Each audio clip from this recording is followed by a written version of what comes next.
Good day. This is another experiment. I just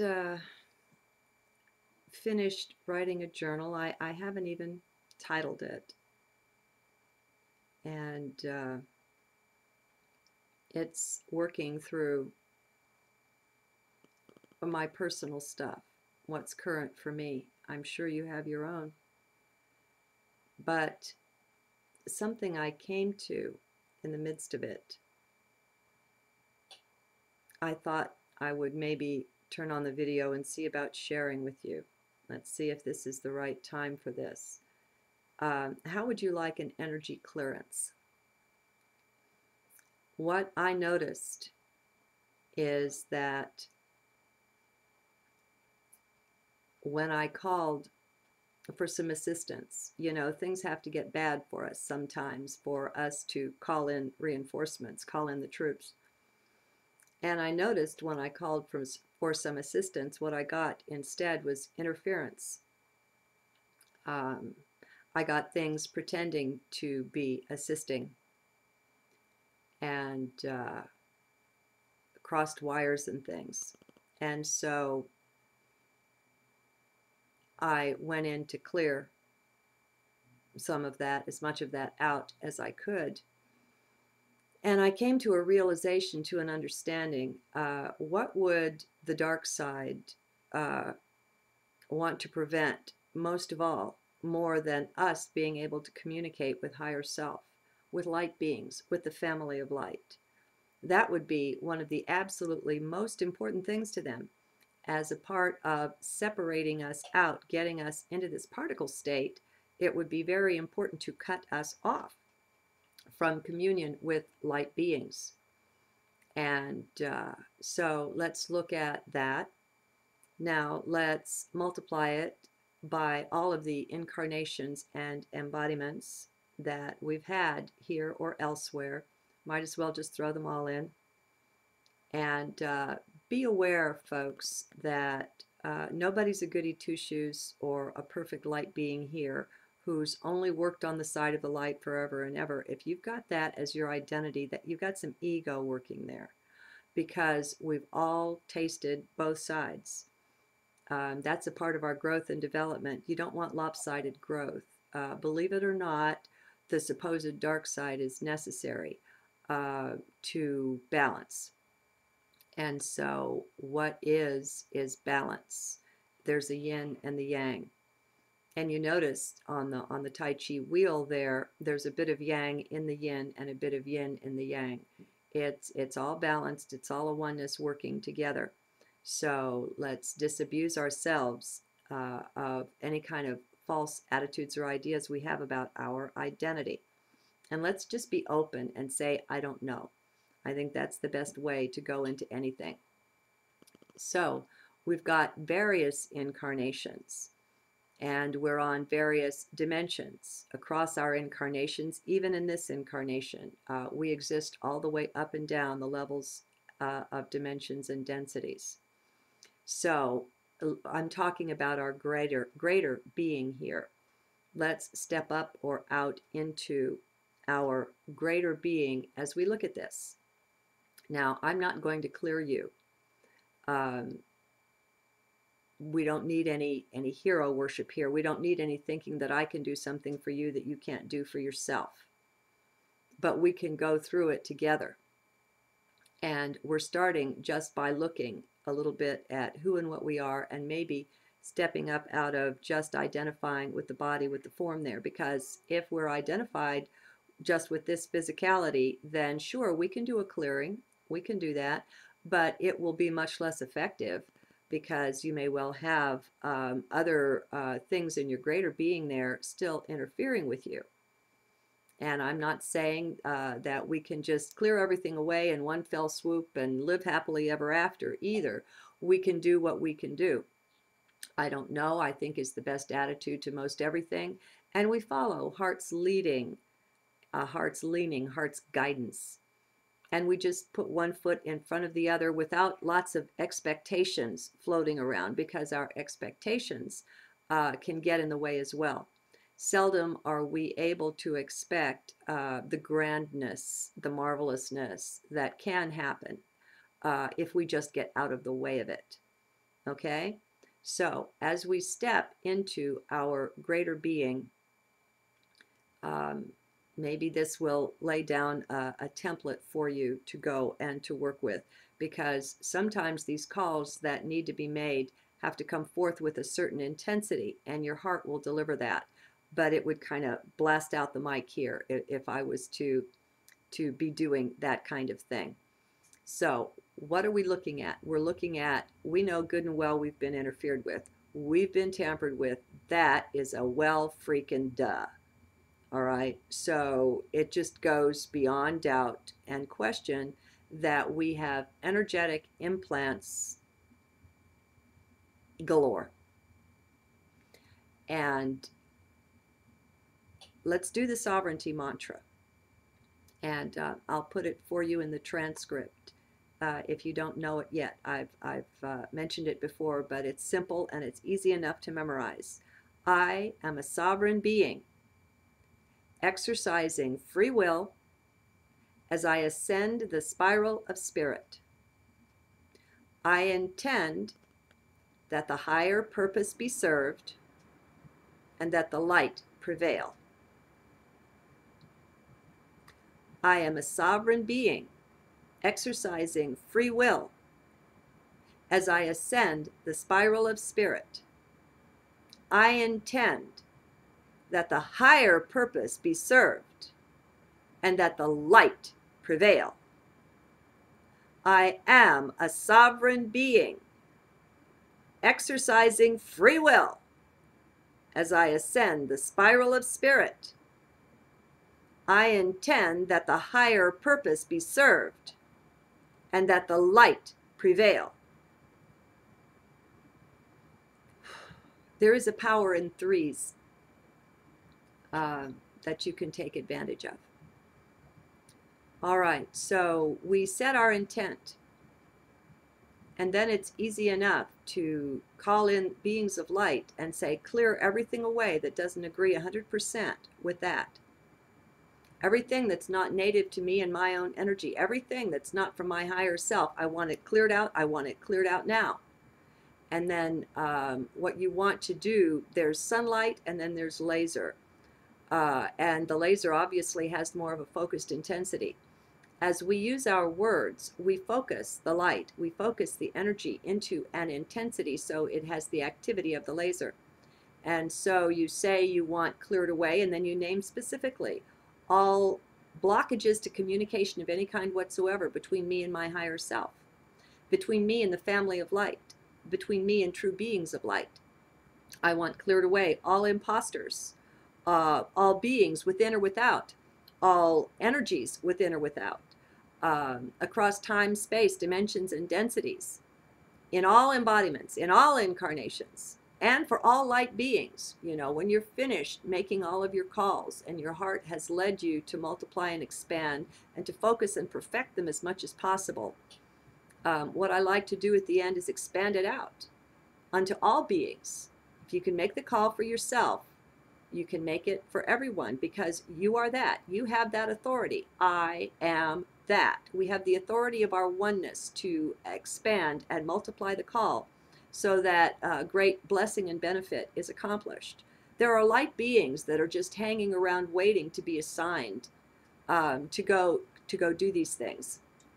And they love it when the call is multiplied and amplified that way, so that they too can render greater service. We all want to serve, just as you and I, our hearts have this intensity of the desire to serve. Well, why would it be any different for beings on other planes, higher planes and dimensions? They want to serve as well. But we are the authority for 3D. This is where we are incarnate. I mean, there's some good stuff with wearing one of these bodies around, and that is we get the say-so on what happens here. And so beings that would assist have to wait until the call is made. And the more specific the call, the better. The more intense can be the response from the light beings. Gee, I guess this is working out pretty well. You know when that flow is coming through you. You just know. So I took a few notes. I didn't put down all my prayers and calls that I was making, but there were, okay, there were a few conclusions. I have four of them. One is that we definitely have implants and interference in our various incarnations, you know, and we haven't just been here on Earth. We haven't just been in human bodies. Um, and then we have all the quote unquote time in between incarnations. So we have the wholeness of our being to work with here. And we know that as we are, like I said at the beginning, what is the thing that the dark side would fear the most? Well, that's all of us linking up with higher self, with the family of light, with heavenly reinforcements. I mean, that's the thing that they have perhaps worked the hardest to prevent. And so they're not stupid and they're not helpless. And so we just have to assume that there are things in the way of us communing with light and go after them. We have that right. Okay? The second thing I wrote down is that you want to clear yourself across all time and space, all dimensions, all densities, all incarnations. We have to, in order to be most effective, we don't have to do squat, folks, but in order to be most effective and get the most bang for your buck in your prayer life, in your invocations, in your whatever you want to call it, expand out into the greatest, your greater being, you know, get above and beyond just thinking you're the one body there. That limits you. It's okay. There's nothing wrong with it. It just limits you. That's all. And it's time to step up into our greater being and to manifest that, to be empowered in that and as that. So you make your calls, your prayers across time, space, dimensions, and densities is the way I've put it. Now, you put these things together your way. You have a heart, you have a path, you have guidance and direction you've been given. And trust me, I've got stuff that I can learn from you. So we need to give authority and retain the integrity of being in heart and trusting there. So time, space, dimensions, and densities. All right. Now, here's another one. This one will trip you up if you're not aware of it. We deserve it. A lot of the implants and tampering that we've received is to make us feel helpless, hopeless, apathetic, not deserving, etc., etc., etc. That is something that you have to, as it were, take a spiritual sword to. You have to recognize self and not self. That is not self. That is not light. That is no part of light. And so you therefore have the authority to clear it away. Any sense of non-deservingness, and you know, this is where a lot of the self-criticism and that kind of thing comes from. This is not native to your soul. This was implanted in you. This was, you were manipulated into this kind of thing. Well, there's nothing says that you can't step up into your greater being and take the sword, which is the sacred word, sword, S-word, take the sword of your divinity and cut that stuff away. You know, just clear it out. Call in the angel bands. Call in whomever, Archangel Michael, whatever is your way of doing. I call in source. I call in higher self. I call in family of light right now. But that's changing too, you know. So you do what's right for you on your path. I'm just, like I say, it's a template. You can adjust it as you will. Do adjust it. As you adjust it for yourself, you're more empowered. If you follow somebody else's way blindly and slavishly, you're not quite as empowered as you could be. Again, there's nothing wrong with that because even as little children, we all need an example set. We see something, we're empowered when we see it. Vision is tremendously empowering. And there's nothing wrong with starting out, for instance, just with what I have written down here. But then as you go on, you will be motivated, you will be inspired, and you'll find the words on it changing, and you'll find the intent shifting, and then you'll be shifting into something that has more integrity for you and your path or your specific needs. Okay, you have your own guidance. So the third one is we deserve it. And the fourth one, this one's important too, and is unfortunately often overlooked to our great detriment. The fourth one, we must claim it. We can't just think we deserve something. We can't just think, oh, God should do something about this. That's not effective. That doesn't put it together. That's the alchemy is incomplete until we claim it. And so to have a certain knowing and then to use free will to assert the claim. Do you see how critical and how important this step in this stage is? And how across a lot of religions too, but just across a lot of people, the claim is not made, the call is not made, the demand on light and life is, it goes unspoken. Well, that is your sword. The sacred word is the word of prayer, is the word to invoke light, and it's necessary. That's all. It's necessary if you want to have the greatest possible effect. So this is use of free will.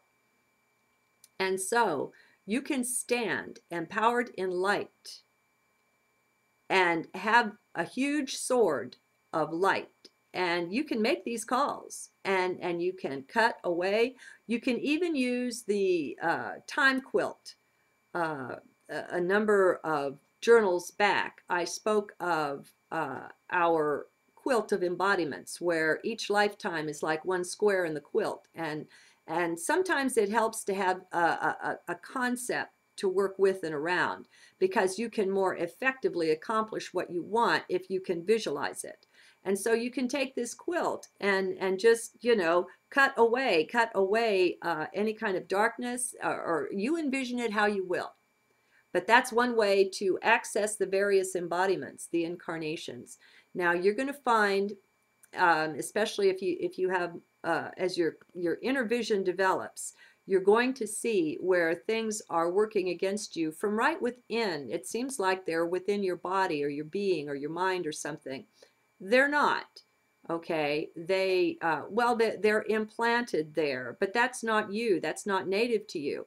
So you can make the claim, anything that is not of the 100% purity of my soul and my energy be now removed.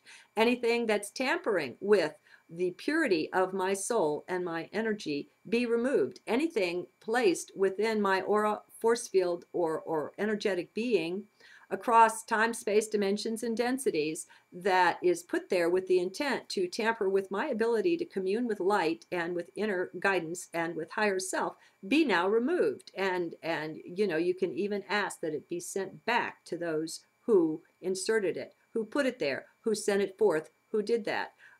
You can just ask that it be reflected back onto them. And, you know, as long as at the end of your prayers, and, you know, I'm going to put a number 5 in here, because it's rather important. If you want to feel free to totally go with the flow of your prayers and just say what comes to you, you can do that if you remember at the end of your prayers to say, let it all be in accordance with the will. I do it this way. Let it all be in accord with the will, the wisdom, and the love of God, of higher self, of source, of whatever, you know, however you want to make the call.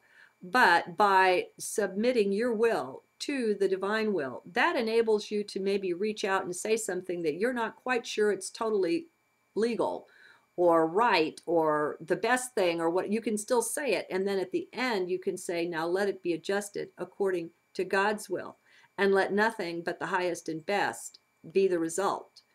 And you can go to this transcript, or there's a number of other transcripts. If you go to my page where all my videos are and put in the search area mantra, or just the word sovereignty, SOVEREIGNTY, like a sovereign. You're a sovereign being. The mantra for sovereignty, I try to put that in the tags when I've placed it, or sometimes I'll be speaking about it. But anyway, it's very effective.